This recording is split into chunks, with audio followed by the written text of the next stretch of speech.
Washington, May 30th, the 904th day of the war. Raymond Graham Swing reviews history on the march. A friendly service from your mobile gas dealer at the sign of the Flying Red Horse. I dislike to think of any of you being cast on a desert island, but let's just suppose you were. Now, if you were able to rescue a limited number of pounds of food, naturally you'd choose the most nourishing kind. Food that would stretch out over the greatest number of days until relief arrived. Now, that's the principle guiding millions of motorists nowadays in the selection of gasoline. They want the kind that will stretch out over the greatest number of days. That is, give them the most mileage possible. Here's a fact to mull over. Today, when mileage counts for so much, Mobil gas is America's favorite gasoline.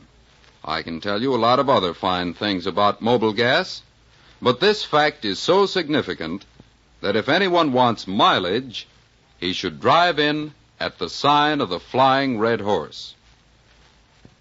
And now, from the nation's capital, Raymond Graham Swing. Good evening.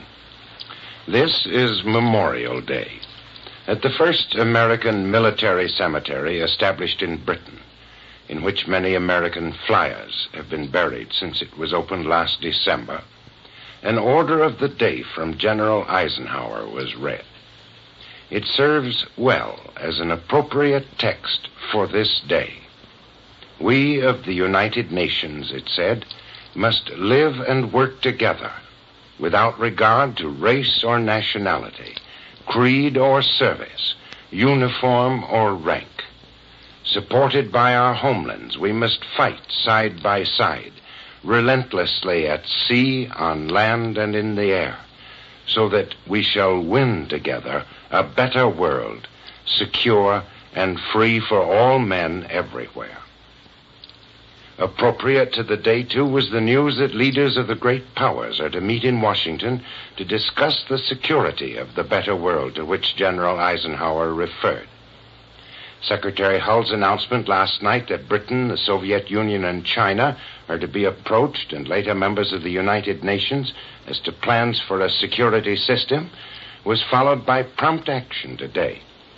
The British, Russian, and Chinese ambassadors were called in, and it was announced that special envoys from London and Moscow are to come to Washington for what are called informal talks. It is to be assumed that an envoy from China also will be invited. This informal talk in Washington might be called the Spadework Conference, at which the details of a security system are to be worked out. It will not be informal in the sense that hard and telling work will not be done.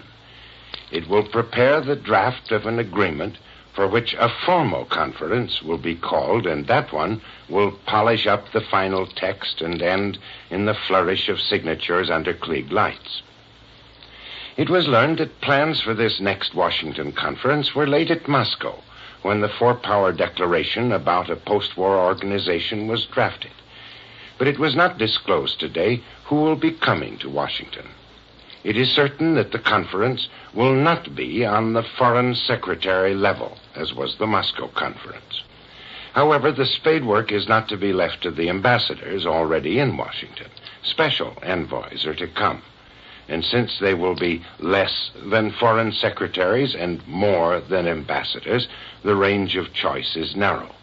For Britain, it may be Alexander Cadogan, the permanent undersecretary for foreign affairs. And for the Soviet Union, Vice Commissar for Foreign Affairs Vyshinsky.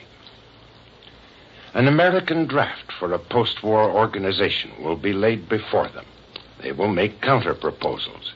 And when enough progress in harmonizing these drafts has been made, the spades will be laid aside and fountain pens can be substituted. Then, presumably, the foreign secretaries will meet as they did at Moscow. The informal meeting is expected to begin by midsummer.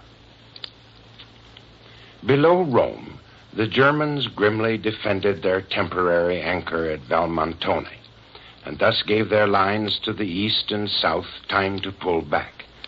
But the late dispatches, both from Allied headquarters and from London, ring with the tone of coming triumph.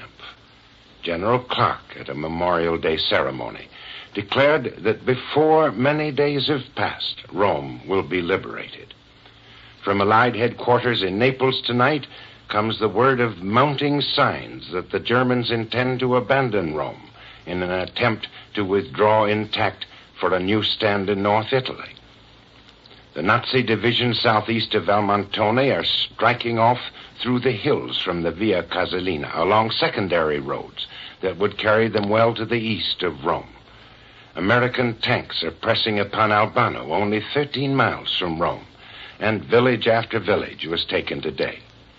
Important gains were made on the Velletri-Valmontone road after the repulse of a heavy attack of the Hermann Goering division, in which enemy casualties were heavy. London experts said that Kesselring already had lost a quarter of his 200,000 men in Italy, and it was predicted, perhaps over-optimistically, that 30 to 40,000 German prisoners will be taken in the current phase of the campaign. So it is doubted that the 10th and 14th German armies can make a stand south of the Po. On the Romanian front, the lull since April 11th was broken by a heavy German attack near Iași, which the Russians admitted made some gains, described as insignificant. The Germans, striking first, obviously are trying to throw off balance an expected Russian offensive, and this German attack can be read as the prelude to the renewal of the great Russian campaign. The air war today, it is stated, brought 6,000 bombers and fighters over Axis Europe, attacking 8 aircraft plants and 7 aerodromes in Germany and Austria, as well as rail centers and coastal fortifications in France, Belgium, and Yugoslavia. Perhaps the most unsatisfactory reporting of the war is about this war in the air, and perhaps it can't be done to anyone's satisfaction. News accounts of the sorties by the thousands have worn out their power to awaken the imagination. The temptation is to try to prod the imagination by adding more planes to the total, but the numbers have ceased to convey much meaning. When the information about air operations is given out in London, the exact figure of the planes participating is not known. What is known is the number of planes which would take part from chosen formations if all planes of those formations were able to take part. That's the maximum figure. And then there's the true figure, which may be as much as 25% less. The maximum figure, however, gets into most of the news agency accounts as the real one, and sometimes even that is exaggerated. So we sometimes have an untrue picture of the number of planes participating. That of itself isn't as deceptive as one might think. The effectiveness of bombing at this stage of the war is so much greater than it was a year ago that the higher figure of planes doesn't suggest a wrong idea of the damage done, which is what matters. But it is next to impossible to translate that damage into terms which can be communicated. I was speaking with an air officer about this and found that he was trying to find better terms. He'd been reading over the record which showed that 30,000 tons of bombs had been dropped on Europe in 2 weeks. That's like dropping 1,500 statues of liberty, he said. Well, that may make it somewhat more vivid, but even that doesn't tell the story, which is not the weight of bombs dropped, but the damage they do. And here official secrecy places a screen over the operations because technical improvements now have made bombing far more accurate, particularly the Pathfinder technique for night bombing. And the blockbusters grow heavier each month, it seems, and spread their ruin over a widening area. But until the Air Forces feel like telling about their new techniques and devices, the story of the damage done can't be intelligible. There's another side of the story, of course. Defense has improved along with attack. The fact that Berlin manages to carry on a routine kind of life testifies to that. for Berlin has frequently had 5 times as many bombs in a few minutes as London ever received in a whole night. And then dispersal of industry must have been reduced to something like a science in Germany by now. The British introduced it early in the Blitz, with the result that production in Coventry was cut down not more than 15% by the great attack on that city, and then only for 2 weeks. The answer to dispersal is pinpoint bombing of the smaller plants, and this is being done in Germany, but the results are not announced. The most eloquent evidence of the effectiveness of bombing is the propaganda now being conducted, and on a large scale, by the Nazis. Last week, the Nazi radio served notice that protection for downed Allied airmen from the infuriated German public could no longer be guaranteed. Now the Germans have launched accounts of the lynching of 5 American flyers who bailed out over Germany. And the Nazi radio is stirring up hatred for American and British aviators, which is an incitement to the violence which the Nazis say they're not going to control. No official information about the 5 reported lynchings has been received, and the source of the story, a German agency in Sweden, is highly unreliable. That's not the case of the story last week of the shooting of 47 United Nations airmen while trying to escape from a German prison camp. There now is official confirmation that they were shot. London has their names, and Secretary Eden has filed a strong protest, but there still is no reliable statement of the circumstances of that shooting. The German propaganda as to the treatment to be expected by Allied aviators so far is no more than propaganda. It is devised to scare airmen, which it won't do, and their families, which it may. It may not remain propaganda, however, and the Germans may be ready to adopt the practices of the Japanese and go them one worse by officially inspiring lynching. However, there's another possibility. The Germans may be covering up the awkward fact that the Allied bombings have whipped civilian resentment into such a frenzy that the German authorities have lost control over their own population. But the more likely explanation is that the German authorities are trying to hurt the morale of the Allied flyers, and they are so excited that they forget that they themselves ever bombed Britain or any other foreign country. Otto Krieg, German commentator, said over the Berlin radio, "The world has had to take notice of the fact that the German people have now reached that stage of hate in which justice is no longer determined by the letter of the law, but solely by facts. The limitless, murderous lust of American and British air gangsters," he continued, "makes it impossible for the sound instincts of people to continue treating a criminal like an honorable soldier. About this point, there is no longer any doubt among the German people." During the Blitz over England, the rage of British civilians against German aviators was high, but the British officials never tried to incite it or exploit it. That German civilians should hate the Allied flyers is inevitable, but the propaganda campaign is a kind of official exultation at the prospect of dragging the official conduct of the war to a lower level. This is how the Nazi mind works, and one can be sure that the cornered Nazi leaders will not submit to defeat without resorting to every conceivable means of destruction, regardless of law, ethics, or decency. And now a friendly message to wartime America. Thank you, Mr. Swing. If you had a valuable diamond, you'd pay a few cents to protect it against loss, wouldn't you? Yet you have valuable possessions that you may lose if you're not careful. That winter suit you look so smart in, that overcoat your husband wears with pride, those fluffy woolen blankets, they're moth bait. This summer, moths can ruin 'em and enjoy every mouthful. So protect 'em against moths. Pack 'em away in bugaboo moth crystals that destroy moth worms before they become destructive. And to rid your home of moths, flies, ants, mosquitoes, and other household pests, use Bugaboo Insect Spray. This fragrant insecticide kills them right now. When sprayed, it will not stain fabrics. And use Bugaboo Garden Spray for garden pests. Ask for it at your department or hardware store or your mobile gas dealer. Listen tomorrow night to Raymond Graham Swing at this hour over this station. Gasoline powers the attack. Don't waste a drop. This is the Blue Network.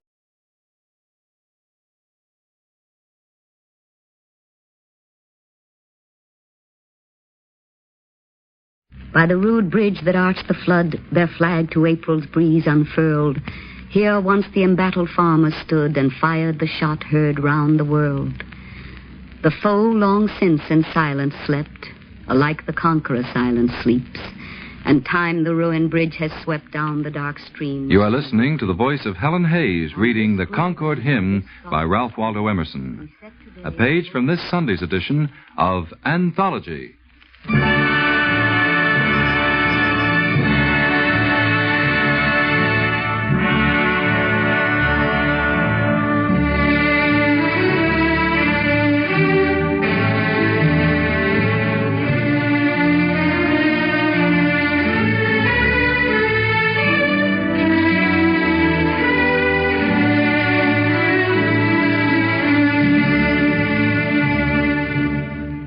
This is Fleetwood. Each Sunday at 1, WRCA, in cooperation with the Poetry Center of the YM and YWHA, 92nd Street and Lexington Avenue in Manhattan, brings you transcribed Anthology, a selection of readings from poets past and present, and the music to accompany their poetry.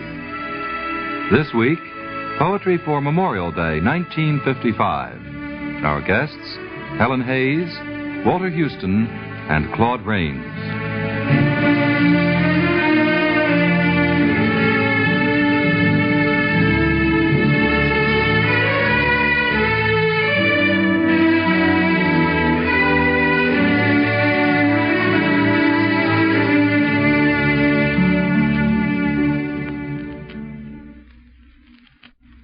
Tomorrow, America celebrates Memorial Day 1955. Originally called Decoration Day, the holiday was inaugurated on May 30th, 1868 by General John J. Logan, commander of the Grand Army of the Republic. Since then, it has grown greatly in importance in national feeling until today. Memorial Day is a day upon which we pay tribute not only to our honored dead of all the wars on the battlefields of the world, but to the heroes of the air and the men who gave their lives in the name of liberty upon the seven seas.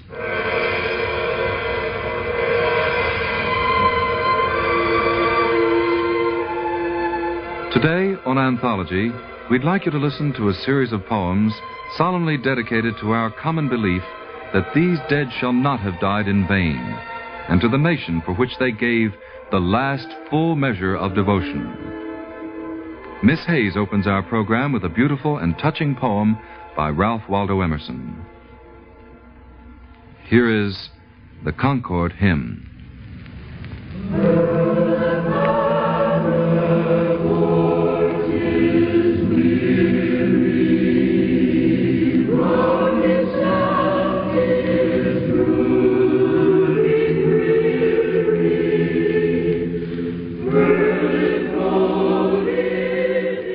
By the rude bridge that arched the flood, their flag to April's breeze unfurled, here once the embattled farmers stood and fired the shot heard round the world. The foe long since in silence slept, alike the conqueror silent sleeps, and time the ruined bridge has swept down the dark stream which seaward creeps. On this green bank by this soft stream we set today a votive stone, that memory may their deed redeem when, like our sires, our sons are gone. Spirit that made those spirits dare to die and leave their children free, bid time and nature gently spare the shaft we raise to them and thee.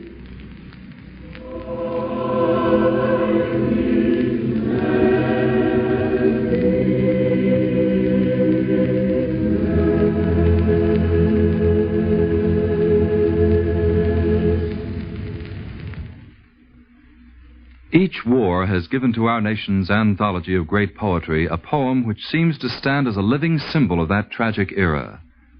One of the best known and best loved of all memorial poems was written by Walt Whitman as a tribute to the death of Abraham Lincoln at the close of the Civil War, a poem which even today still retains its original beauty and pathos. Walter Houston reads, "O Captain, My Captain," in which Whitman compares the nation to a ship tossed upon stormy seas, and Lincoln as the captain who has brought the vessel safely to shore, only to die before he reaches port. Here is Walter Houston.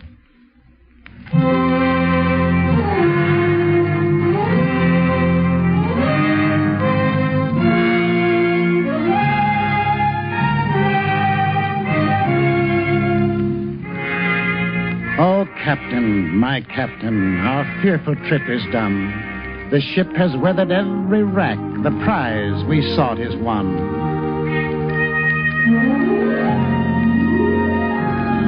The port is near, the bells I hear, the people all exulting, while follow eyes the steady keel, the vessel grim and daring.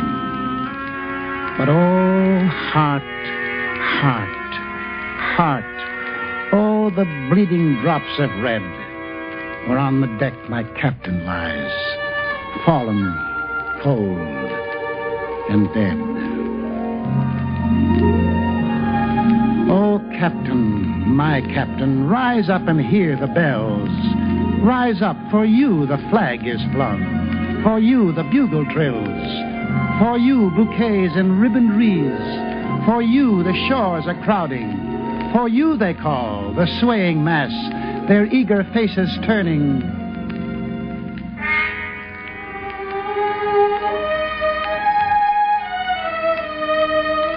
Here, Captain, dear father, the arm beneath your head. Is it some dream that on the deck you've fallen cold and dead?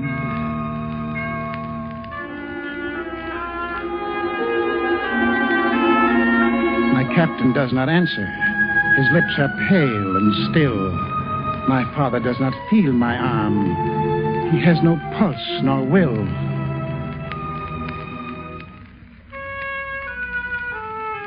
The ship is anchored safe and sound, its voyage closed and done. From fearful trip the victor ship comes in with object won. Exult, O shores, and ring all bells.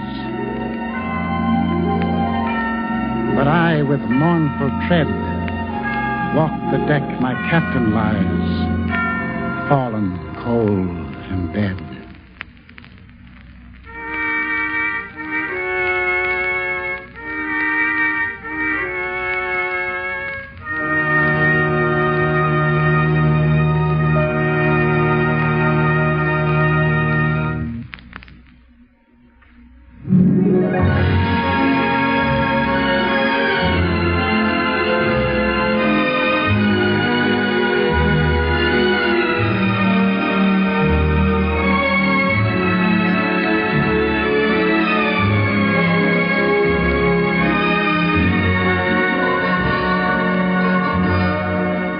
We'll return to our special Memorial Day program of poetry in just a moment with Builders of America, a patriotic cantata based on the poem by Edward Shenton, narrated by Claude Rains, with music composed and conducted by the late Harl MacDonald. Since the official debut of Monitor, NBC's spectacular new weekend radio program, is Saturday, June 18th, Anthology's final program will be the week of June 12th, 2 weeks from today. Next week, as a complete departure from our more serious verse, we invite you to enjoy the comedy and the delightful music of Archie and Mehitabel, a back-alley opera with words by Joe Darien, music by George Kleinsinger, based on the poetic vignettes of Don Marquis. We can promise you a thoroughly enchanting 30 minutes with Eddie Bracken as Archie, Carol Channing as Mehitabel, and David Wayne as your narrator. That's next week on Anthology, Archie and Mehitabel. For the final week of our program, we'd like to repeat the poems which you have enjoyed most during our anthology series. Just jot the titles down on a card, send them to us, and we'll be happy to include your selections on Anthology for Sunday, June 12th. One word of caution, however. Remember the time limits of our show. Since we'd like to play more than one of your favorites, we can't possibly schedule such long narrative poems as The White Cliffs of Dover or The Spoon River Anthology. There are, I'm sure, many shorter works, though, which you've remembered from our series and would like to hear again. So just drop us a line, Anthology, in care of the station to which you're listening, and tell us the poem or poems you'd enjoy hearing on our final program, the week of June 12th.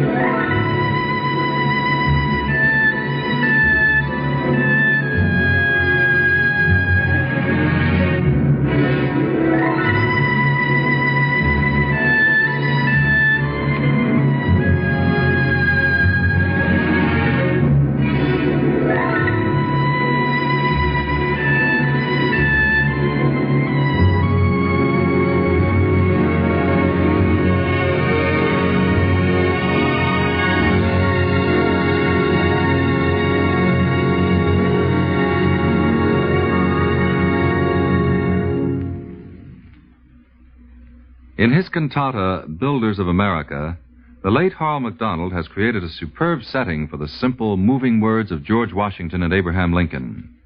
This stirring composition is highly appropriate for the solemn holiday which we shall celebrate tomorrow, since it's a heartfelt reminder of the lofty ideals for which Washington and Lincoln and all free men have fought and died.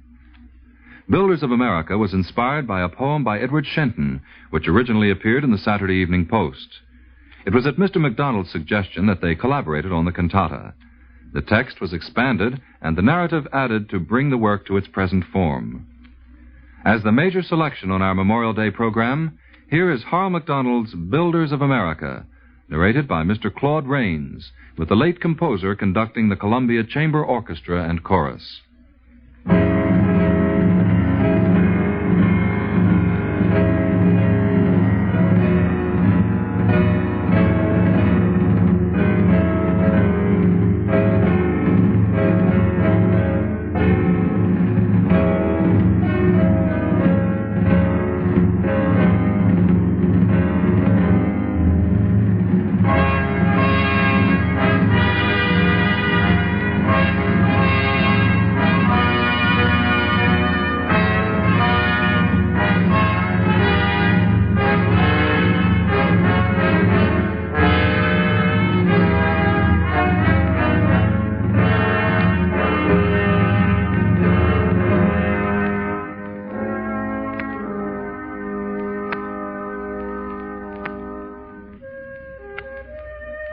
The hearts, the minds, the hands of these two men, George Washington and Abraham Lincoln, held the love of humanity, vision of freedom, and strength of bone and sinew which conceived and built this great republic.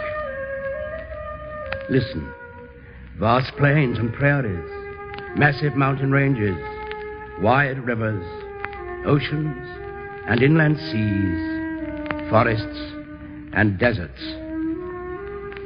Listen, proud towered cities, small crossroad towns, lonely farms, village and hamlet. Listen, descendants of those who came first to this prophetic land, English, French, Dutch, Swedes and Spaniards, and all those who followed, Germans, Irish, Scotch, Italians, all nationalities from every country on the earth.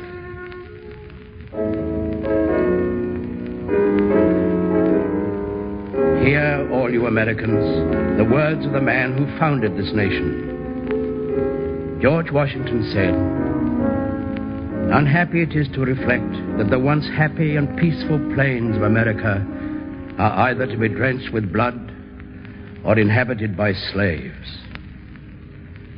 But can a virtuous man hesitate in his choice? He said, "As the Congress desires, I will enter upon the momentous duty and exert every power I possess in their service for the support of the glorious cause." Washington said, "Having finished the work assigned me, I close by commending the interests of our dearest country to the protection of Almighty God."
George Washington and Abraham Lincoln spoke with the voice of eternal truth, and their words, like the cry of the eagle, come to us over the years on the great wind of time.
Hear, all you Americans, the words of the man who preserved this nation.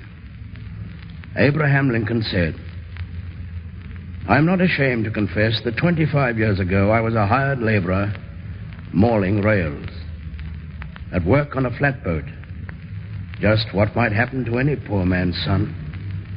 I want every man to have his chance."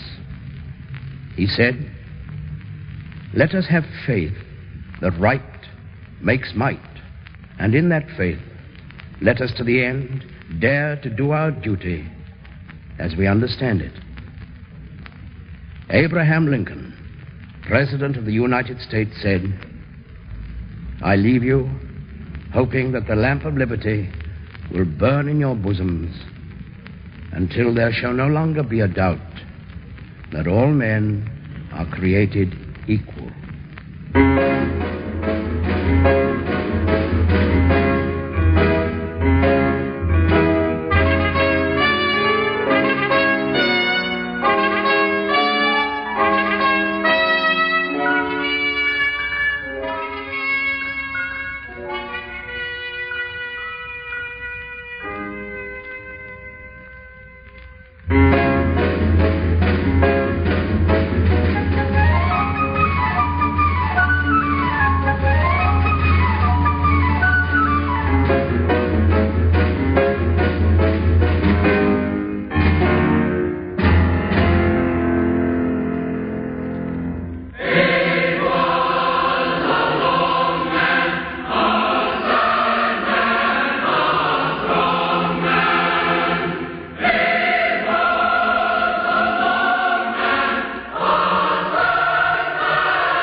we, the living, inheritors of this great nation, reaffirm the faith of our immortal dead, George Washington and Abraham Lincoln.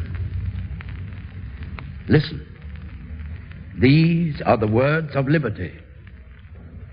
Freedom from want. Freedom from fear.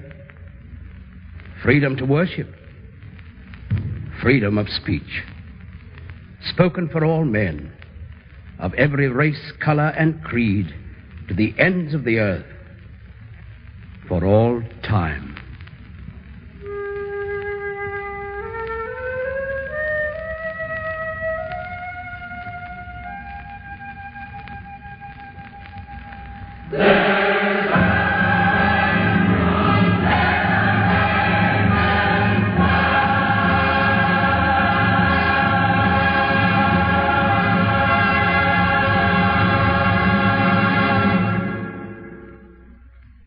Next week on Anthology, Archie and Mehitabel, a back-alley opera by Joe Darien and George Kleinsinger, starring Eddie Bracken, Carol Channing, and David Wayne. Anthology is produced by Steve White, written and directed for WRCA by Draper Lewis. This is Fleetwood wishing you good luck and good reading.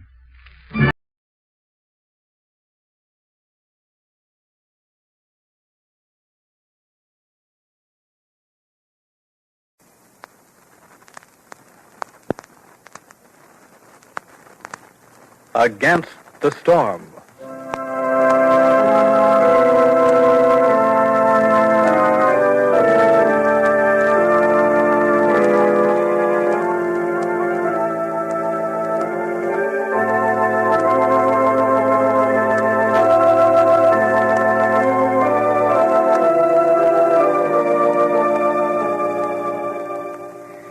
Gee, he was 18 like your brother Joe. How old would he be now if he hadn't been killed in the Civil War? Well, let me see. Today is May 30th, 1894. Jason McKinley Allen remembers a day from his own and Porky Mason's country childhood. Today in Against the Storm.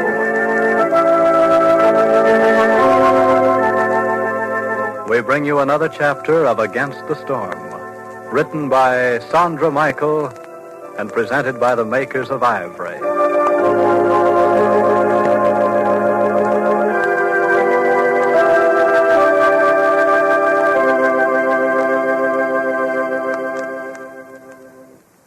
Now, today is the last time this week I can remind you about the marvelous special offer new Double Quick Ivory Flakes is making. So please jot down on your calendar that today's the day to send in your order. Now listen, we're offering you a wonderful opportunity to get a pair of beautiful Boulevard brand pure silk crepe stockings at a truly tremendous saving. Yes, and we've selected these fine three-thread crepe stockings with an eye to all the new fashion points, an eye to long-wearing qualities and beauty, too. They're full-fashioned, all silk from top to toe, and made by a famous hosiery maker. They're knit inside out, so you get that wonderful smooth dull finish on the outside. And that dull finish makes these stockings very flattering to wear. And the color, it's called Tiara, a lovely suntan shade that goes with every color in the rainbow. And now about long wear. Well, listen, these stockings have a heel and foot that are designed in a different way. No side seams where a mean little runs so often start. And say, if you'll remember to take care of these stockings with new Double Quick Ivory Flakes every night, well, it'll help you get wonderfully long wear. Lady, are you going to be thrilled when you see these stockings? Why, women just rave about them. We showed them to hundreds of women, and most of them said they thought these stockings were worth at least half again as much as we're asking. In fact, dozens of them said they thought they should cost $1 or more. Oh, but look, here's how easily and thriftily you can get 1, 2, or 3 pairs of these Boulevard brand stockings for yourself. For each pair you want, simply send 50 cents and 1 Ivory Flakes box top, either size. Address Ivory Flakes, Cincinnati, Ohio. Stockings come in sizes 8.5 to 11, and be sure to include your stocking size. Remember, simply send 50 cents with your name and address and 1 Ivory Flakes box top to Ivory Flakes, Cincinnati, Ohio. Allow about 2 weeks for delivery. And hurry, friends, because this offer is limited. Good in the United States only.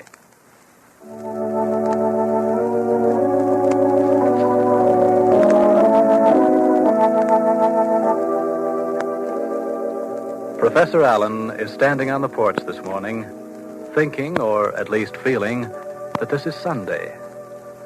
But today, instead of churchgoers, he sees a group of children, 6 or 7 of them, walk briskly past, around the corner and off beneath the sunny trees. Some of them carried flowers. All of them carried small, rather inflexible flags. The sight awoke some vague suggestion of a very old memory in the professor's mind. He was trying to get hold of whatever it was when he heard the screen door open. Margaret? Ah, good, it is you. Oh, well, now. Who did you think it might have been? Nobody else at home this morning. Really? The girls and Penny all go to church? No, they've gone to the song festival at the Soldiers' Home. Song festival? Oh, my word, I was thinking this was Sunday. Seems like it. But it's Memorial Day. Memorial Day, of course. That's what those children reminded me of. What children? Oh, a group of youngsters went by here a minute ago. Flowers and flags. I suppose they were going out to the cemetery. No doubt. I knew they reminded me of something of my own childhood. One very particular day when Porky Mason and I brought flowers and flags out to the Civil War graves in the country cemetery at home. Goodness, Margaret, I can see that old place so clearly. A gentle slope of ground to the south of the church, with big old trees here and there, and the gravestones leaning a little this way and that, as if to make themselves more comfortable. It was really a very pleasant place, friendly and peaceful. Porky and I enjoyed sitting there talking that day. It was one of those warm, cool days, you know. Very much like today, I imagine.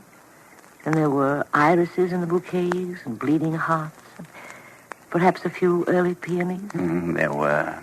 And we had quite a time there at the church, running back and forth to the pump and down to the veterans' graves, filling vases and matching them up to be sure the bouquets were all fair and equal. When we were all finished, we sat down to rest in the shade.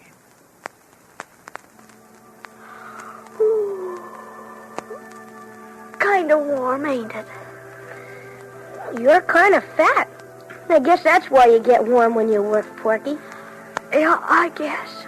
I don't care, though. Think we got 'em all about fair and even, Porky? I guess. I put an extra peony on that one over there, though, Jason. Seems kind of lonesome out there in the corner by himself. Looks that way. But I don't think you're lonesome when you're dead. Oh, gee, I would be. Nobody to go fishing with and nobody to talk to. Well, if you're in heaven... Yeah. Uh-huh. What? Well, I'd rather be alive, though. Me too. George Jeremiah Hewitt, born August 1st, 1845. Died September 27th, 1863. September 21st, 1863. Is that what it says? Oh, yeah, 21st. Aged 18 years, 1 month, 20 days. What's it say underneath the dove? Flowers are in the way from here. Says, died that others might live.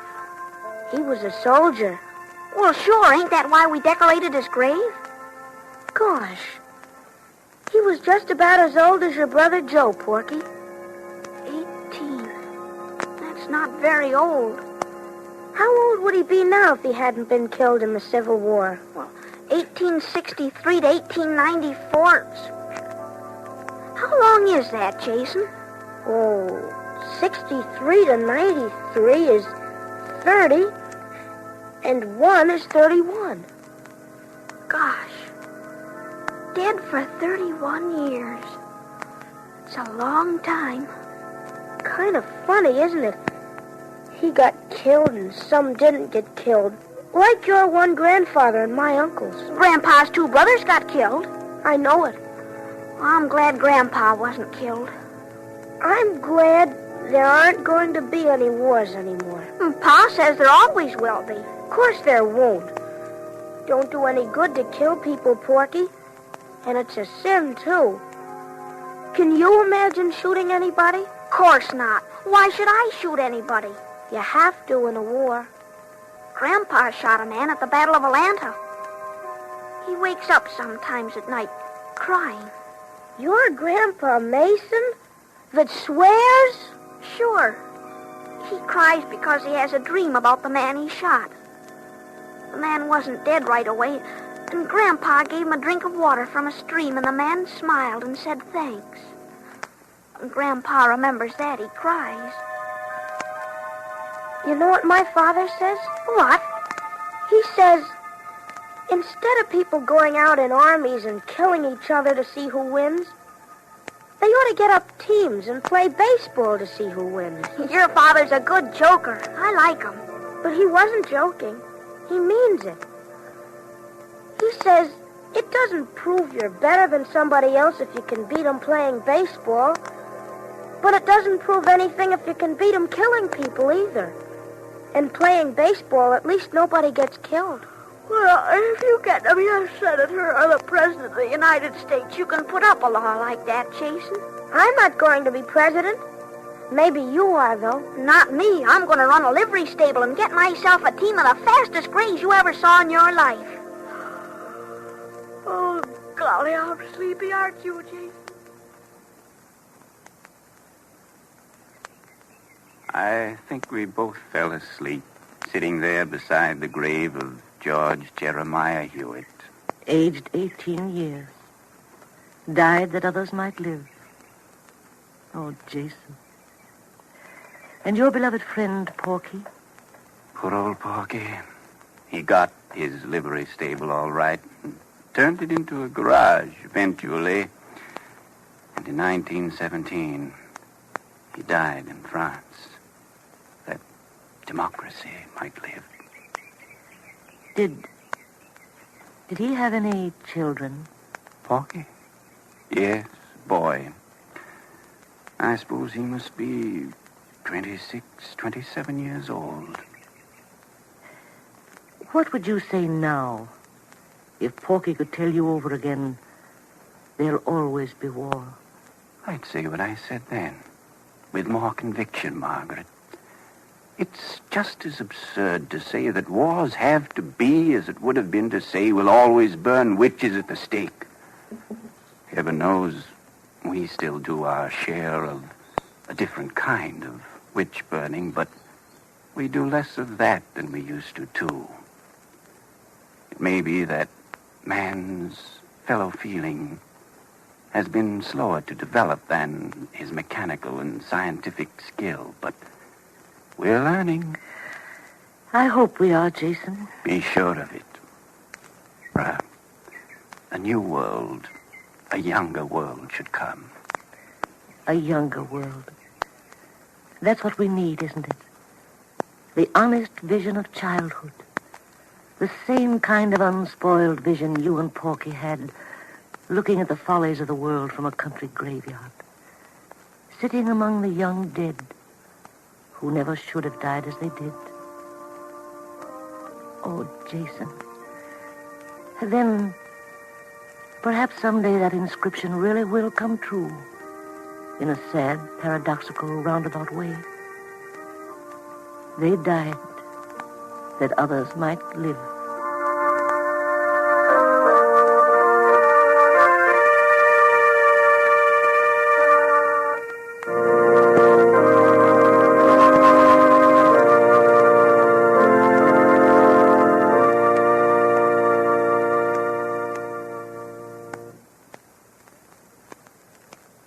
Friends, send in this very day for new double quick ivory flake special bargain offer.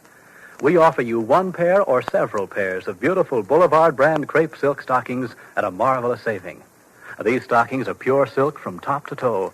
They're knit inside out to give you that smooth, dull finish that's so flattering. So send for yours and then take care of them with new double quick ivory flakes. And see how this nightly washing care helps you get wonderful stocking wear. Now remember, these stockings are available in sizes from 8.5 to 11, and they're made by a famous hosiery maker. You'll be crazy about them once you see them. So get your order in the mail today. Now, here's all you do. For each pair of stockings you want, send 50 cents and one Ivory Flakes box top, either size. Address Ivory Flakes, Cincinnati, Ohio. 50 cents with your name and address and one Ivory Flakes box top to Ivory Flakes, Cincinnati, Ohio. Be sure to include your stocking size. This offer is good in the United States only.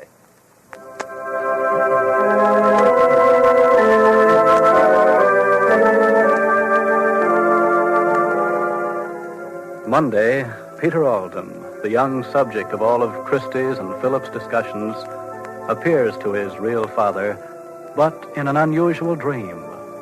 Monday in Against the Storm.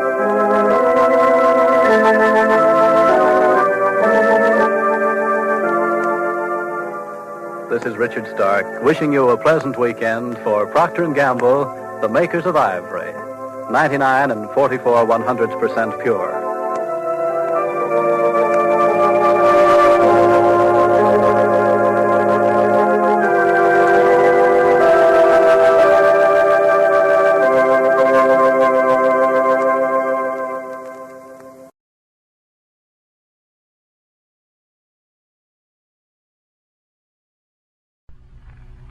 Guard!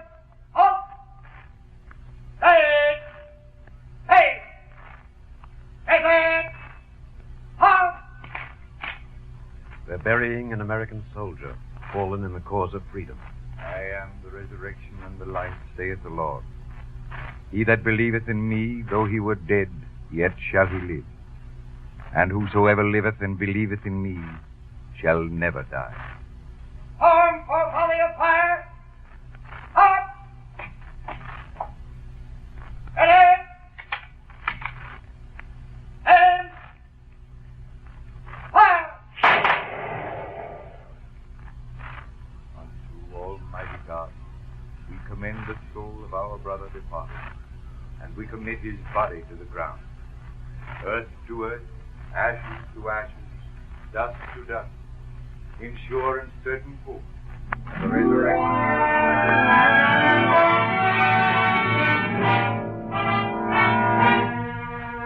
Living, 1948, brought to you by NBC and its affiliates in this week ushered in by Memorial Day, on which we honor our war dead, holds up its radio mirror to reflect the heritage and responsibilities of the living in a drama document entitled Freedom is a Homemade Thing.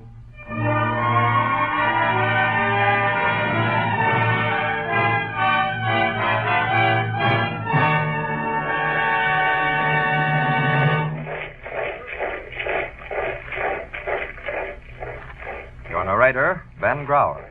Into a hard-earned immortality have marched the dead of all our wars. Their lives an installment upon our freedom and security. For this by now we've learned, if nothing else. Their sacrifice alone cannot assure us these goals, but only the privilege of continuing to work the soil that nurtures them. In short, from the dead the mantle passes to us, the living. And ours becomes the ever-present duty of sustaining the heritage they helped pass on. If we fail in this, we fail not only them, but all who helped give that heritage birth. This is a fitting hour, then, inspired by Memorial Day and by the proclamation of our President, that we unite in prayer for peace, to look upon that heritage so deserving of their blood and of our eternal concern, to know what it is, what it means, and our duty to it. Oddly enough, today, this very minute, the whole picture is brought sharply into focus by a single train.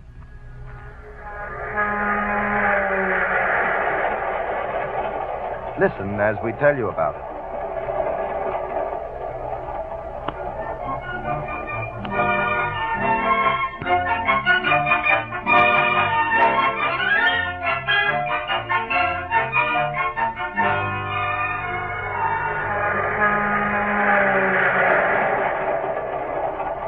Somewhere in the nation today, plunging diesel-driven over land once known only to Shanks' mare, horseback, and canoe, moves a traveling shrine, the Freedom Train.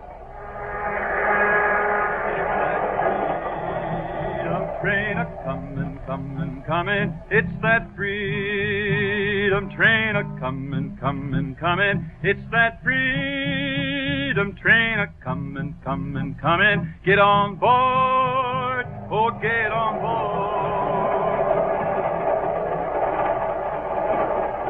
Godfathered by the U.S. Department of Justice, sponsored by the American Heritage Foundation, the Freedom Train bears a proud burden.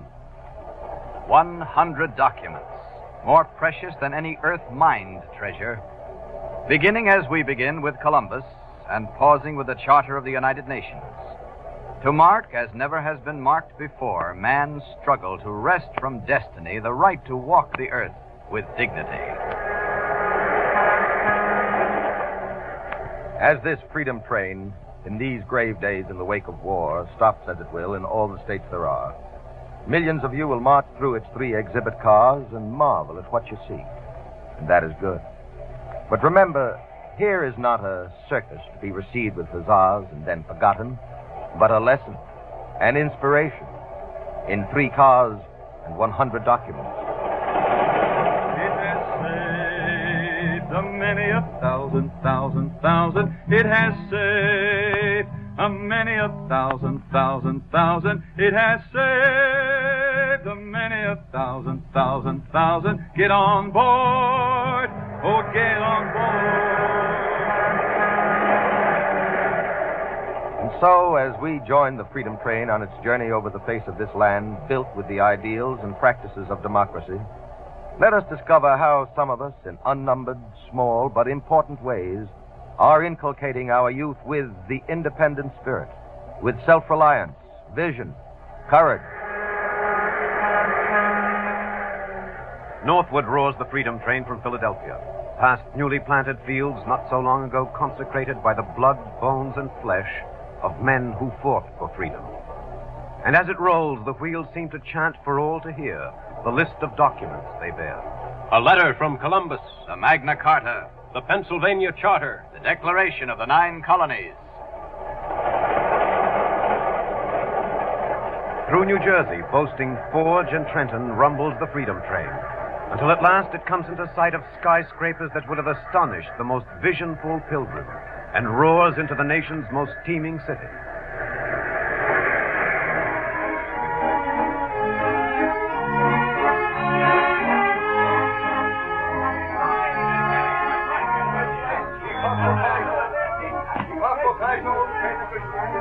Hey, come on, Daphne. I'll beat you skating down to Izzy's corner. Ah, in a pig's eye. I couldn't race a turtle now. So what's the matter, you stupid? Look at my skates. The crazy wheels come off. Oh, for crying out loud. Why don't you buy some decent skates when you buy them? Is that my fault? Do I buy my own skates or does my father buy them? Hey, there's your old man now. Yeah. Hey, Pop! Pop, my skates broke. Oh, your skates broke. So? So fix it. Oh. How old are you? Oh, you know how old I am. 13 years old. And you come running to Papa to fix everything. Well, all I asked Did I raise a dumbbell? She can't do nothing for herself. Look at the skate. What's wrong with it? What's the matter? You blind? The wheel come off. Sure. The wheel come off. So when something happens, there's got to be a reason for it, don't there? Okay, so I lost the metal clip that goes through this hole here and keeps the wheel on. So what could I do about it? You got another clip? No, where would I get another? All right, already, so you haven't got another clip. So what do you do? What? You tell me. Well, I guess I gotta find something else that'll hold the wheel in. Right, she is, after all. Now, what's almost as small as the clip that'll go in that hole on your skate? A nail. So what are you wasting my time for? Well, I don't have any nails. Think again. Where can you get a nail? What do nails come off of? Boxes? Boxes. That's one thing. Good. Now, who's got boxes? Izzy. Down to Izzy's store. Izzy's a good guy. He'll give me a nail and I can fix the skate myself. Sure, that's the idea. Darling, don't come to Papa for everything. Use the noodle. Or when you grow up to be a lady, you'll have to run to everybody to think for you. I don't want no daughter that can't think for herself. Yeah, okay, Papa. Hey, Violet, come on. I'll run you down to Eddie's to get a mail. Oh, okay. It will save a many more thousands. A small thing, you say? Teaching a child to fix a skate for herself? Of such small things is self-reliance made. Of such small teachings is a thinking, independent woman, invaluable to any future body of citizens made of the raw stuff we call a girl. Get on board, oh, get on board.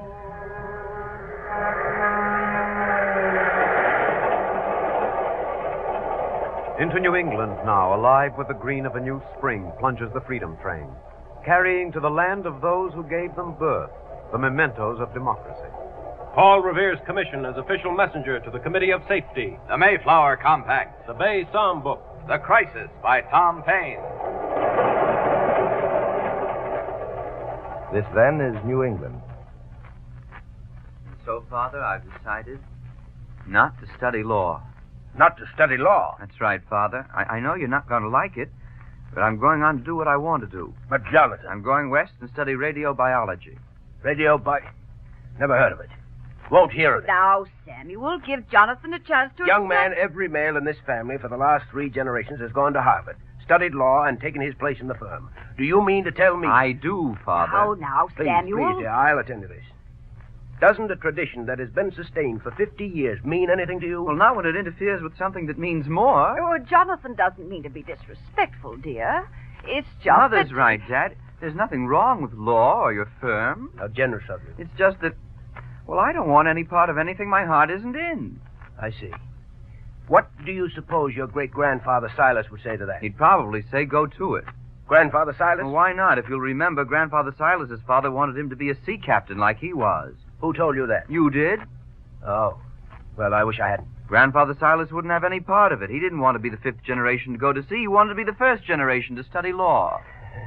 What is this thing you want to study? Radiobiology. It's a new field, Father, that's come out of the studies of atomic energy. Radiobiology. Samuel, this is an important step for John. Maybe he's not making the choice you and I would like to see him make.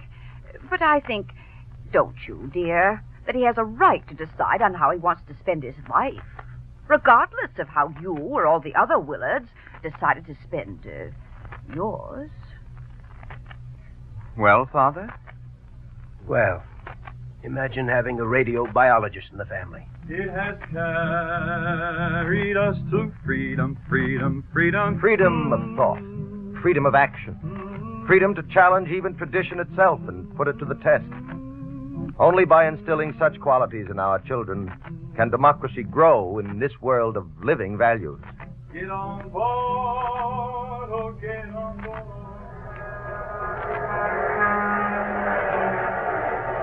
West now, in the path of the pioneers, roars the Freedom Train, heavy with simple meaning. Washington's farewell address to the Northwest Quarter. Virginia's ratification of the Bill of Rights. Once over the rugged Appalachian backbone of the East, the train, wandering among the rolling Ohio hills, comes to a stop in small-town America. Why, Judy. Judy, dear, what's the matter? I didn't make it. You didn't make what, dear? The school orchestra. Why, I didn't even know you were... I had my heart set on it. I practiced the piano every day. But I thought... Just so I could make it. Just so I'd be the one they chose. But they chose Gladys Wiggin. Oh, Mom, I'll never play the piano again. Oh, Judy. Judy, dear, look at me. I don't want to look at anybody. Look at me. Now listen. What? You failed. I know it. That's what hurts. But did anyone ever tell you you could fail forward? Fail forward? Exactly. I don't know what you mean. Well, you ask anybody that ever got anywhere. They failed lots of times. But each failure moved them one step forward. And you know why? No. Because each failure was like a finger post that pointed to the right path. Oh, you mean that... You failed today. But in failing, you learned why you weren't as good as Gladys Wiggin, who won. Now you can sit around and weep, or you can remember what you've learned and...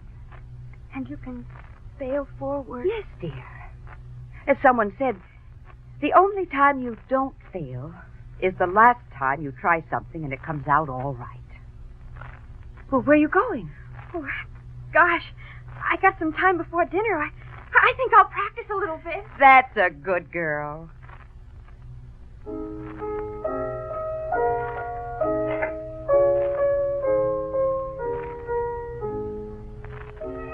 To teach that success comes not full-grown as a miracle, but painfully into being.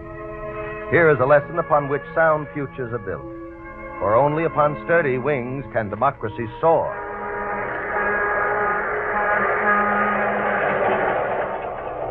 Now, stretching before the freedom train, the great plain lies with crops abourning.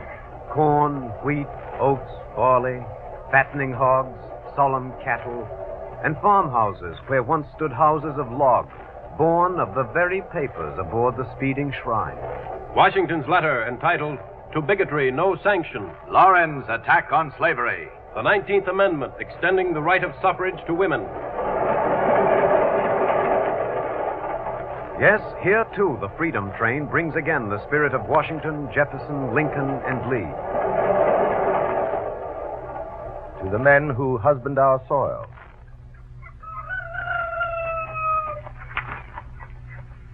George done yet? Yes, Dad. Cattle are in, hogs fed. Fine. Now let's us put on the feedback. Okay, Dad.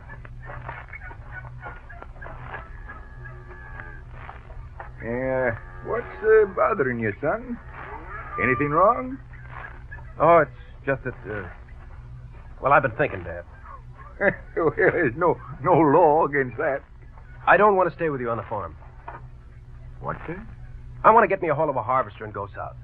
I'm surprised, son. Look, Dad, I figured it all out. I got some money put away, what Uncle Lem left me. Yeah, but that's for when you're ready to settle down, son. With what I can borrow, that'll get me a harvesting machine.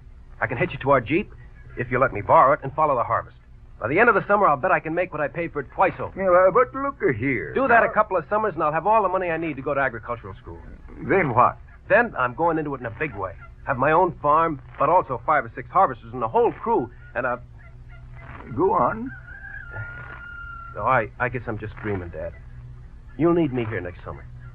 Son, never be afraid to dream big dreams. Dad. Don't blame me for not being satisfied with what I got to offer you. Trouble with me is, I dreamt big dreams just like you're doing now, but just never did nothing about them. You mean? If you are willing to be bold, son, if you really mean to do something about your dream, instead of being satisfied just with the dreaming of it like I was, Dad. count me in. Oh, Dad, you're wonderful. Right now, I'm a hungry man. Come on. Mother's waiting supper.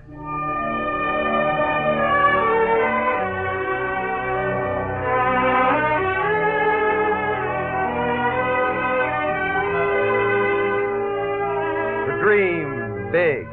To have the courage to match their dreams.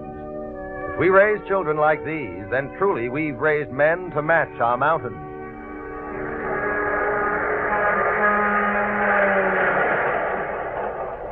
Now over the challenging desert, into the lowlands pockmarked with cattle and sheep, into the looming Rockies, the freedom train hastens westward, and the towering sequoias that saw the trek of the pioneers look down at their written monuments passing. Theodore Roosevelt's promise of a free Cuba. President Truman's proclamation of the independence of the Philippines. The first inaugural address of Woodrow Wilson. The United Nations Charter. High among the Douglas fir, the freedom train rests for the night. And not far off, a girl speaks into a telephone. Well, you can tell whoever's in charge of the rules that if the sorority is too good for Natalie Bronsky, it's not good enough for me. I resign.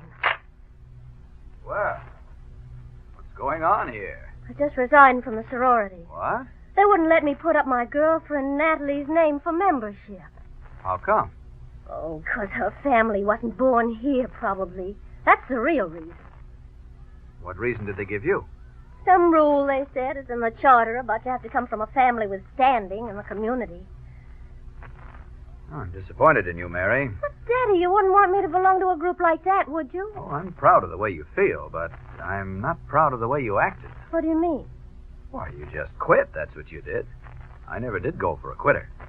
What else could I do? Fight? Fight? How? Just because a thing is so doesn't make it right, Mary. Where would this country have been if we all believed that? You mean... You think Natalie's as good as anyone else? Well, of course. So do I. And if it were I wouldn't let any stupid rule like that try to tell me I was wrong. I'd do my darndest to change it. Change it? Mm-hmm. You know, I'm a member of the Rules Committee. We never really had anything to do. So? I could make them call a meeting of that committee. Sure. Force them to give the whole thing an airing, put it to a vote, and amend the charter.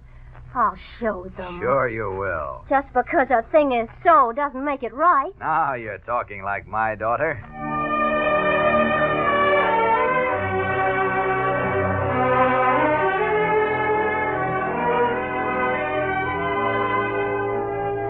That seed, too, we can plant in young minds. Nothing in life, as Lincoln Steffens once said, has been done the way it should be.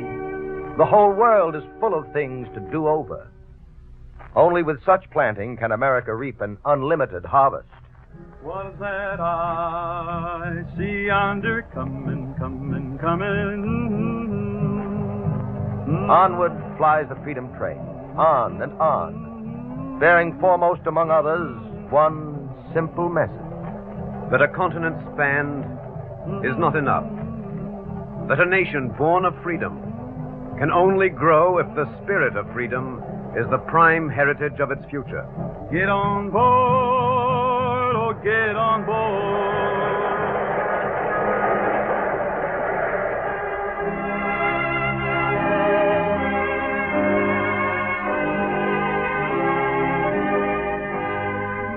Today, as our American concept of democracy stands challenged as a vital force by nation after nation, as we unite to heed the call of the Congress and the President to pray for everlasting peace, the survival of this great heritage for which more than 300,000 Americans so recently gave their lives in the battlefield depends more than ever before upon what you do in your home, at your fireside.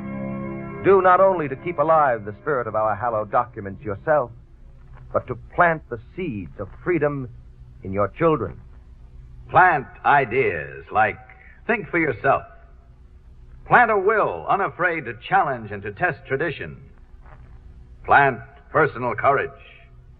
Plant vision and the strength to match it. Plant a questioning mind in the cause of justice.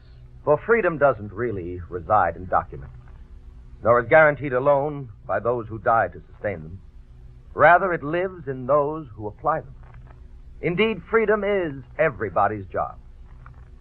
This, then, it appears to us, is the gist of what rides embraced on the freedom train between the letter of Columbus and the UN Charter. Freedom is a homemade thing.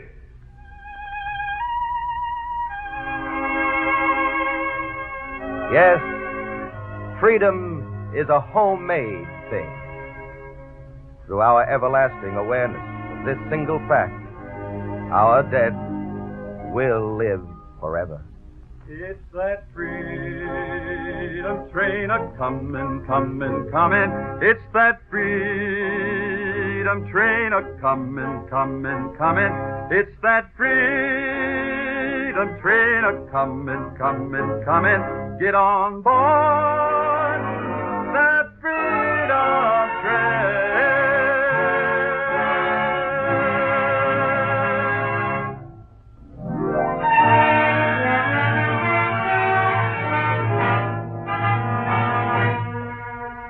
Living, 1948, is prepared and presented for the University of the Air by an NBC Public Affairs staff under the supervision of Wade Arnold, with scripts written by Lou Haslam, technical advice by Jane Tiffany Wagner, music conducted by Milton Catums. Your narrator was Ben Grauer. Songs were arranged and sung by the noted American folk singer Tom Glazer. The program was directed by James Harvey. We invite you to keep abreast of the issues facing us in this election year by joining us next week when we'll make time available for another of the declared candidates for the presidency, Henry A. Wallace of the New Party.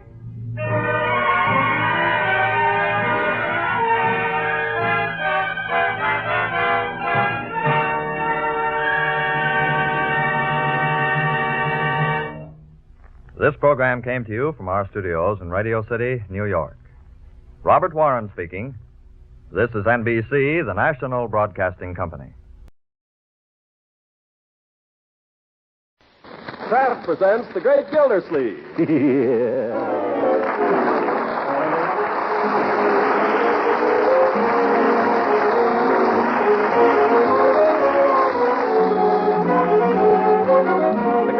Company will also bring you Bing Crosby every Thursday night. Present each week at this time Harold Perry as The Great Gildersleeve, written by John Wheaton and Sam Moore.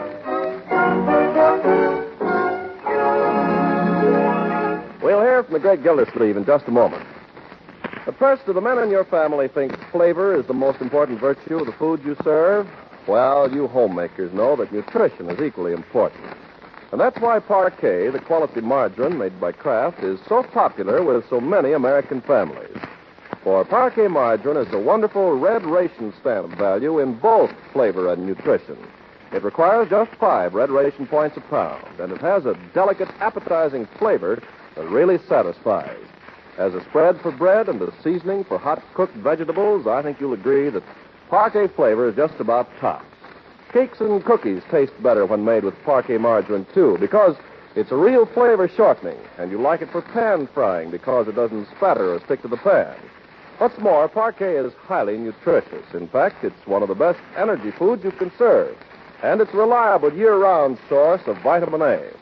So for flavor, for economy, and for good nutrition, ask your dealer for Parquet, Parkay, Parquet margarine made by Kraft.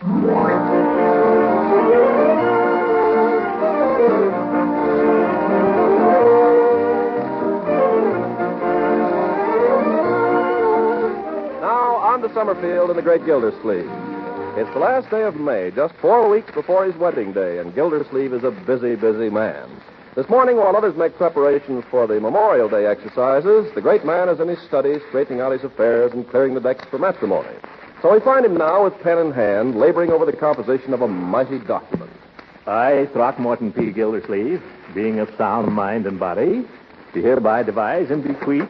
Uncle Mort, excuse me. Yes, Marjorie? Come out and see it. Come out and see what? The flag. We've got it out. Oh, well, a little while, my dear. Right now, I'm very... Come on. You aren't doing anything, and it looks so pretty. Not doing anything, my dear young lady. I happen to be engaged in one of the most solemn duties of a man's lifetime. You know what I'm writing? Oh, fool. Anybody think it was your last will and testament? Now, come on. But, hey, let go. Come on. Well, let me put down my pen first. I don't know what there is such a rush about anyway. I've seen the flag before. But we found a new place for it, and we want you to see it. Oh, where? We hung it from the roof. How did you ever get it up there? And Leroy climbed out the attic window. Come out in the yard and tell us if you like it. Well... We want the place to look nice when the parade goes by. Oh, and Leela's coming over, too. Good. So's Ben. And Bertie's planned a wonderful lunch. There. Do you like the flag, Jeff? How does it look to your artistic eye, Unc? Well, it looks fine, Leroy. Only for heaven's sakes, be careful out there. Don't worry. Isn't it pretty? I think ours is the prettiest house on the street, don't you? Yeah, but I wish Leroy would get down off that roof. Hey, I'm a tightrope walker. Look, everybody. A great concolino.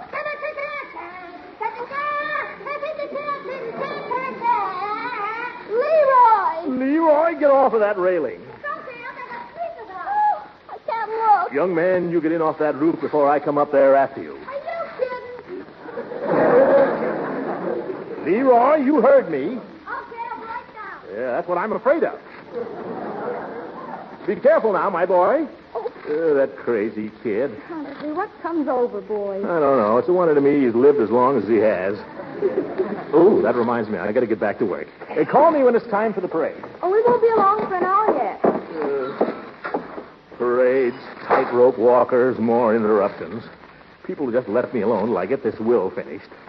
Will. Leroy's the one who should make the will. The great concolino. Oh, brother. Let me see now.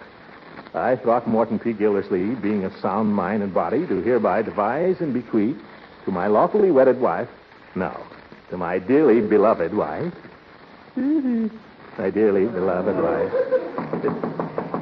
Come in, beloved. Hi, Gildy. Yep. Hooker. What do you want? What on earth are you dressed up for? An admiral? I'm leading the parade today, Grand Marshal. Just stopped over to ask if you wouldn't join us. In the parade? Yeah? You mean march? Yes. On foot?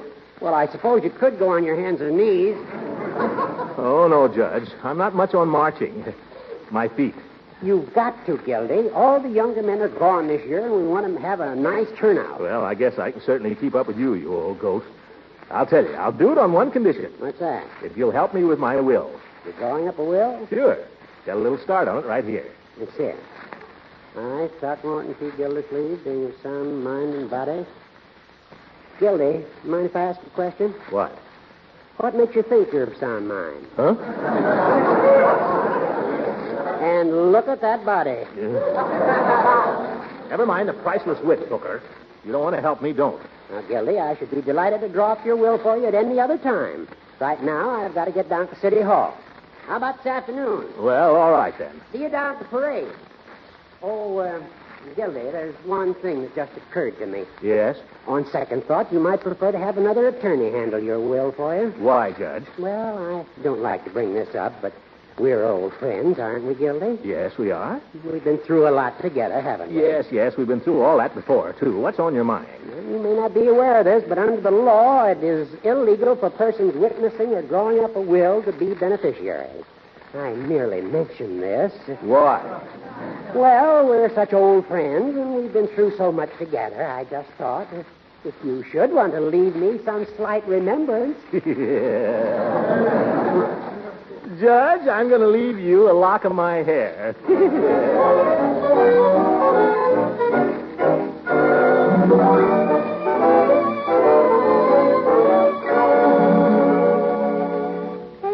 About time you were starting for the parade? Keep your shirt on, my boy. Parades never start on time. Isn't that right, Ben? I don't know, Mr. Gildersleeve. I thought we were just going to watch it go by the house here. Well, you are, but I'm going to march in it. Oh, I didn't know that. What war were you in? I was in World War I, Ben. Oh, sure. Did you get to France, Mr. Gildersleeve? I should say I did, my boy. Paris. I wonder if you'll get over there. I suppose I might. Yes. Well, if you do, I wonder if... Leroy, will you go help your sister for a minute? Help her what? She ain't doing anything. She's not doing anything. That's what I said. Never mind. Go away. Go upstairs and bring down that picture of me in my uniform so I can show Ben. Okay. And tell Marjorie to hurry down here. Ben will walk out of it. Yeah, fat chance. What was I saying, Ben? Something about France, I think. Oh, yes. If you should get to Paris, my boy, I want you to go to a certain number on a certain street and ask a certain party if she remembers Monsieur Gildersleeve. Beau Yank, she used to call me. Will you look her up, Ben? Sure, Mr. Gildersleeve, only I can't speak any French to speak of. Well, when I first met her, I couldn't either. But inside of a week, comment ça va, parlez-vous français, l'amour toujours l'amour. You get the idea? Oui, oui.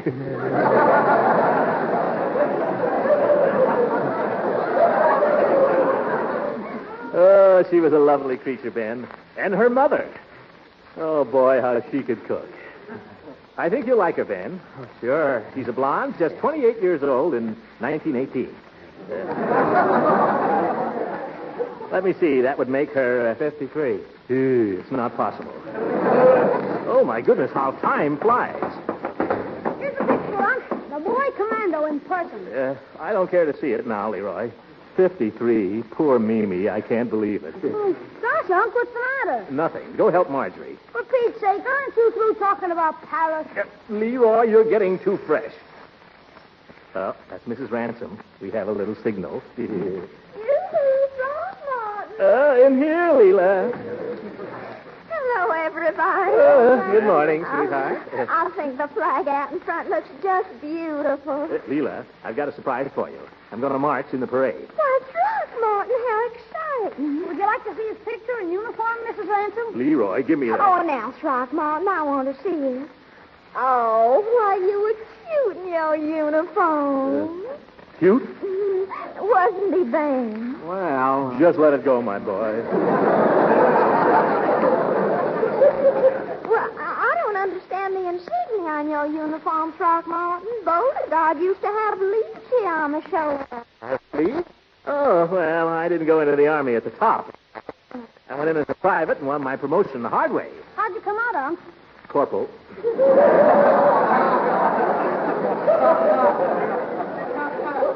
Well, I got to get started if I'm going to be in the parade. The boys are assembling behind the courthouse at 11. Goodbye, Leela. I'm off to the war. Oh, wait a minute, Throckmorton. What's the matter? You're not going to march in the parade in just that little old business suit, are you? What else? Well, your uniform, silly. Oh, I couldn't, Leela. Oh, but you'd look so distinguished. It would look out of date, Leela. The uniforms today are entirely different. Oh, Throckmorton, you never do anything I ask you. I do, too, Leela. I just don't know where my uniform is. I know, Unc. It's up in the attic. Leroy. Oh, good for you, Leroy. Please, Throckmorton, for Leela. All right. Leroy, you come with me. Little sharp eyes.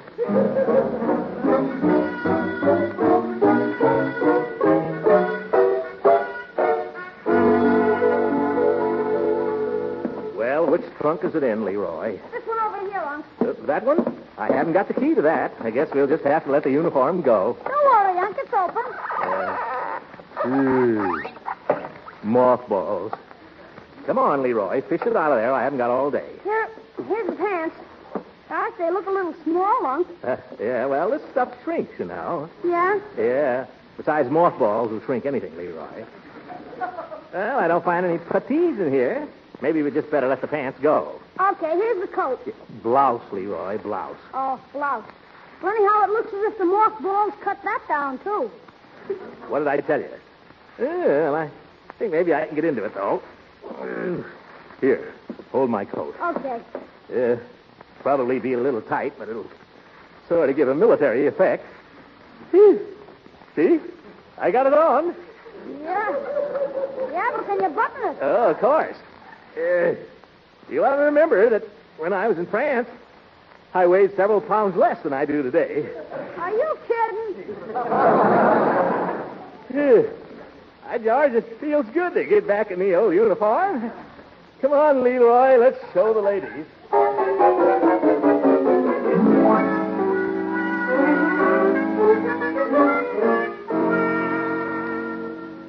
Well, folks, what do you think of it? Throckmorton, what in the world happened to the trousers? They were shot off.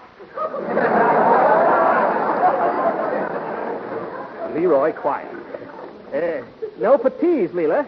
Can't wear them without puttees. Oh, well, the coat looks awfully military. I think you'll be the handsomest man in the whole parade. I honestly do. Oh, well, that's all I wanted to know, Leela. Well, I'm off. I kiss your hand, fair lady. Oh, don't bend over. Well, I'm glad I didn't try to wear the pants.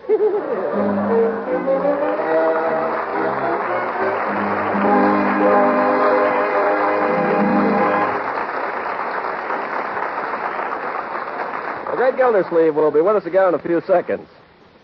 Meanwhile, instead of saying more about Parquet, the quality margarine made by Kraft, I'd like to say right here and now, hats off to the man who sells Parquet, your neighborhood grocer.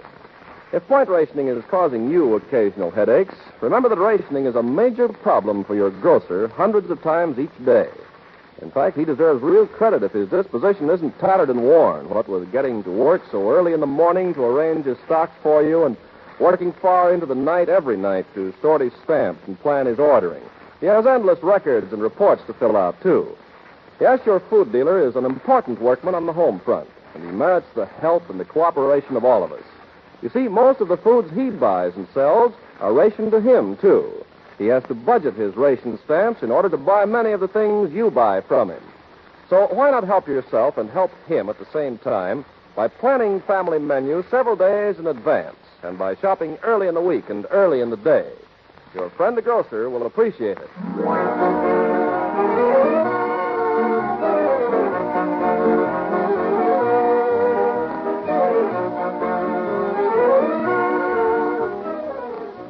back to the great Gildersleeve. Clad in the conservative business suit, he's marched valiantly in the hot sun, and now he's arriving at his home to claim the soldier's reward. In this case, a share of the delicious lunch which Bertie's promised. But our hero's a little late, and the house seems strangely quiet. Marjorie, Leroy, where is everybody? Is that you, Mr. Gildersleeve? Of course it's me, Bertie. Where is everybody? Well, they waited for you, Mr. Gildersleeve. They waited about 2 hours before they had lunch. You've been marching all this time? Oh, yes, Bertie. I marched so far, my feet are killing me. And I'm so hungry, I don't care. Well, you just sit down and take your shoes off, Mr. Gildersleeve, and I'll warm up a nice lunch for you right away. Thank you, Bertie. How did you march so long, Mr. Gildersleeve? Well, it wasn't all marching, Bertie. We stood there in the park for a couple of hours listening to the speeches. But it certainly was impressive. Makes a man think, Bertie. Yes, sir. I'd like to be remembered by everyone as a man who did something for the city. Well, sir, you the head man at the waterworks. Well, I'm Summerfield's 16th water commissioner, yes. But a few years from now, who'll know it? That's what I've been thinking about, some sort of a monument for, Bertie. You mean like a statue? Well, I don't know. You think that'd be good? Oh, no, sir. I don't care much for statues. Now, you take them 2 statues in the park. Every time I walk past Abraham Lincoln standing there, I feel sorry for him. Why? Because he's been standing there so long. Yes. Well, what about the statue of General Fremont? Don't you like that? No, sir. Every time I go past that, I get mad. But why? Because he's got a horse and I'm walking. And he ain't even going nowhere. Yeah, you're right. I'm afraid you just don't like sculpture, though, Bertie. Oh, yes, I do, Mr. Gildersleeve. You know what I like? What? That fountain in front of the courthouse with the water spraying down and the goldfish swimming around down below. I like that. So do I. By George, a fountain, Bertie. For a water commissioner, what could be better? With a little bronze plaque on it. Not too little. Let's see. This fountain presented to the city by Summerfield's 16th water commissioner, Throckmorton P. Gildersleeve. Then maybe some short, dignified statement like, he served his fellow townsmen well. Sounds mighty pretty, Mr. Gildersleeve. Yes, sir. I can hear the water splashing in the fountain right now. So can I. Oh, my goodness, the gravy's boiling over. Yeah. Gravy? Bertie, I'm starving. Well, hang on, Mr. Gildersleeve. You can't starve to death till you get that monument. Yeah, you're right, Bertie. I'm going to have Judge Hooker put in that fountain in my will right now.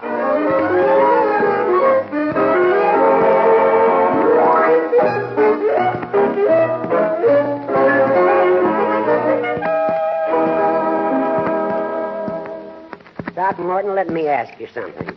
Why are you suddenly in such a sweat to make a will after letting it go all this time? Well, for one thing, I think it's a man's duty to make a will, for one thing. Yeah? What else? Well, Leela mentioned it once or twice. Oh. And anyhow, I think it's a man's duty. You can't tell. Things can happen. Here I am about to get married. Gildy, it strikes me that you're preparing for marriage as if you were preparing for the next world. Now, see here, Hooker. That's not true. All right. Sorry. True, but I shouldn't have said it. Yes. I'm sorry. If I'm to draw up this will, I'm going to require certain information. Such as what? Well, to begin with, how much money have you got? Don't you wish you knew? Well, I've got to know. What for? Gildy, if you want me to help you with your will, you've got to take me into your confidence. Well, all right, Judge. What do you want to know? I ask you, how much money have you got? None of your business. If I tell you, you'll tell everybody in town. Gildy, what passes between a lawyer and his client is strictly confidential. You know that. Come on now. How much have you got? Cash? Cash. Well, in the neighborhood of $500. In the neighborhood? Yes. Small neighborhood, isn't it?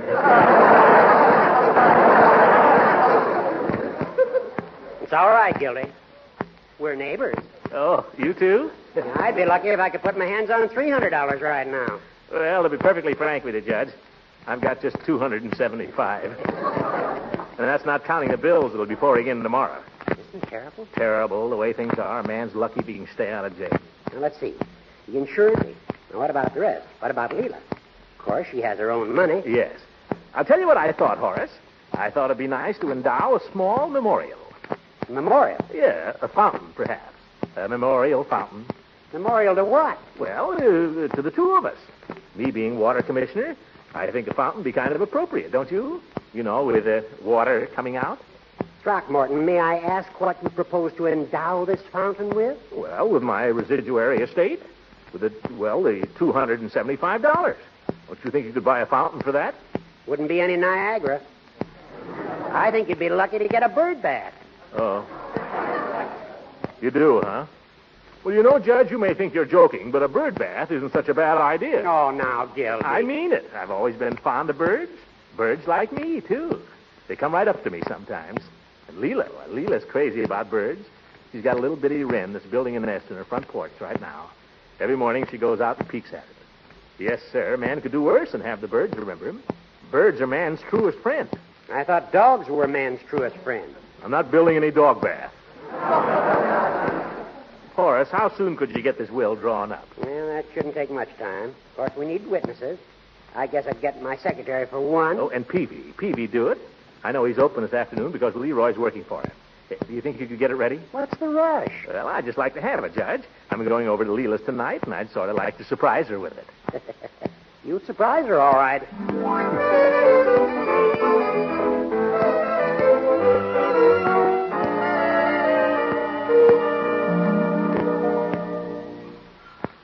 Hi, Unc. Hi, Judge. Hello, Leroy. How's the drug business? Pretty quiet. The chief is out in the prescription room, and you know what that means. What? Leroy, that's no way to talk about Mr. Peavy. I'd like to see him for a moment, please. Oh, gosh, Unc, can't I wait on you? I never get a chance to sell medicine. But with you, it wouldn't matter if I made a mistake. Yep. I disagree, my boy. Oh, just try me, Unc. I can find you anything in the store, practically. Then find Mr. Peavy. Honest, Unc, the chief doesn't like it if I bother him about something I can handle myself. Leroy. What? Wake up the chief. Oh, all right. Maybe we shouldn't bother Peavy if he wants to sleep. What nonsense. Peavy sleeps 24 hours a day anyway. Oh, hello, Peavy. I hope we didn't interrupt anything important. No, I'll just take care of you, gentlemen, and then I can get right back to it. How are you, Judge? Fine, thank you, Peavy. I saw you, gentlemen, in the parade this morning. Thought you both looked very dashing. Well, glad to do our bit, Peavy. How does it happen you weren't marching? Someone told me you were an ex-soldier. Yes, sir. I was in the artillery. 49th Field Artillery, USA. Well, I'll be darned. Were you a gunner? No, I wasn't a gunner. I was in what you might call the transportation end of the artillery. Oh, what's that? I commanded a platoon of mules. You? That's hard to believe, Peavy. Why, the mule is the stubbornest animal known to man. Well, I wouldn't say that. Although a mule has a mind of his own, I'll admit. But they're hard workers. They are? Yes, they're hard workers. And they're loyal. Every mule in my platoon was just as loyal as a jackass could be. Gildersleeve, can't we get down to business here? I haven't time to listen to Peavy's military experiences. I'm sorry, Judge. I'm just going on. What can I do for you? Well, you won't make a penny on it, Peavy. We just want you to witness Mr. Gildersleeve's will, if you don't mind. Glad to, Judge. Glad to be of service. Oh, Leroy. Yes, Chief? This is the type of service I was telling you about yesterday. Institutional type. Oh, yeah. Have you got the document with you, Mr. Gildersleeve? Right here, Peavy. Get away, Leroy. This is none of your business. Unc, did you leave me anything? You've been amply provided for. Sign right here, Peavy. Unc, will you leave me your pistol that's in your bureau drawer? No. Oh, please, Unc. Now, Leroy, remember lesson 1. The customer is always right. Oh, sorry, Chief. I forgot. All right. Now, here, Judge. That's it. Richard Peavy.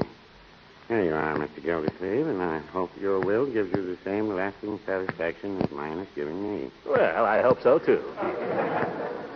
I executed my will in 1913, naming my wife as sole beneficiary, and I've never wanted to change a syllable of it. Neither has Mrs. Peavy. Well, I can imagine. Well, much obliged, Peavy. We got to be running along now. No, I'm going to close up here myself in a minute.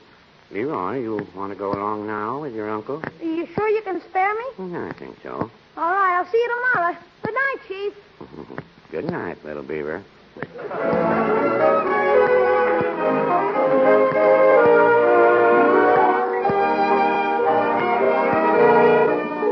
But soon there'll just be two of us. Soon you and I will borrow the moon for just the two of us. Sweetly and so discreetly, we'll be completely alone.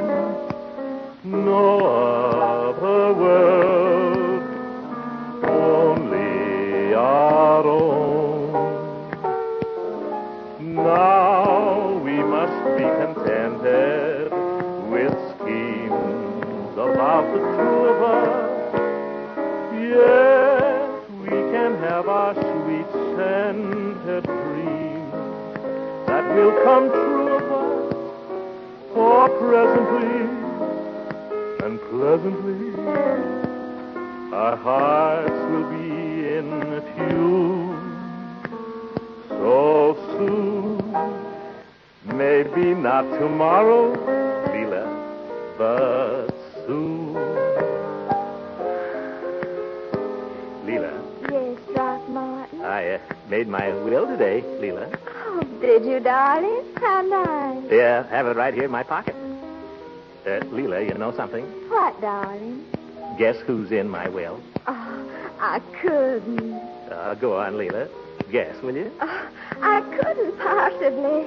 I'm too happy to guess. I'm too happy to care about anything.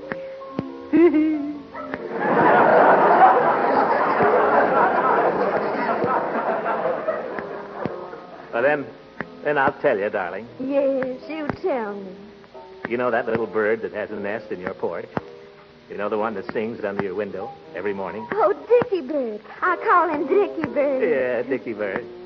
Now, Dickie Bird has been provided for, Leela. It's all right here in the will. Oh, Throckmorton, that's just like you to remember little birds. See? It's all written out right here. Oh, darling, you have to explain it to me. I don't understand about wills and complicated things like that. Oh, well, sweetheart, in memory of both of us, I'm leaving money for a municipal bird bath. Oh, really, Throckmorton? You're the most thoughtful man. Now, did you say bird bath? Yes, dear. You're leaving your money for a bird bath? That's right, honey. All of it? Well, not all of it.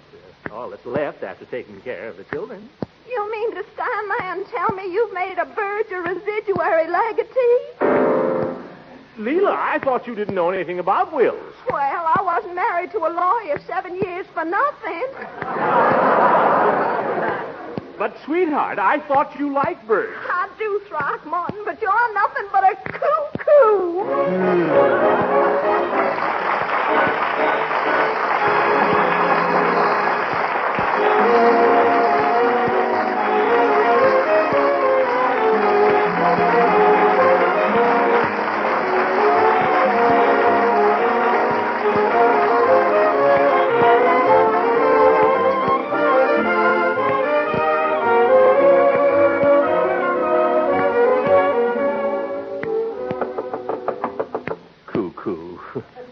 Leela! Gets all upset over a bird. Leela! Can't you take a little joke? You mean you were joking? Of course, darling. I'm not going to build any bird bath. Tell me, how would you invest the money? Well, when I'm in doubt about a financial problem, I always ask myself, what would Beauregard do? Beauregard? Well, have you asked Beauregard what I should do about this? No, but I think I know what he'd say. What? He'd say, Leela, child, you'd look lovely in a mink coat. Good night, everybody.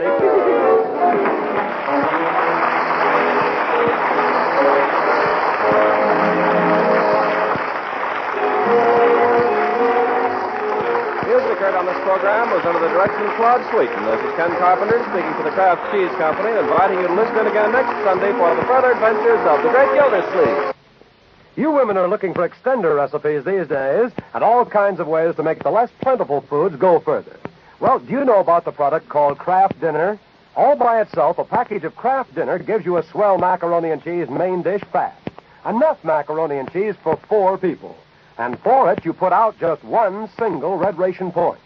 Now, if you have a little meat or some leftover chicken or seafood, you can extend it by adding it to the Kraft Dinner macaroni and cheese. Or you can mold the hot Kraft Dinner into a ring, and in the center serve your small amount of meat or what have you, creamed.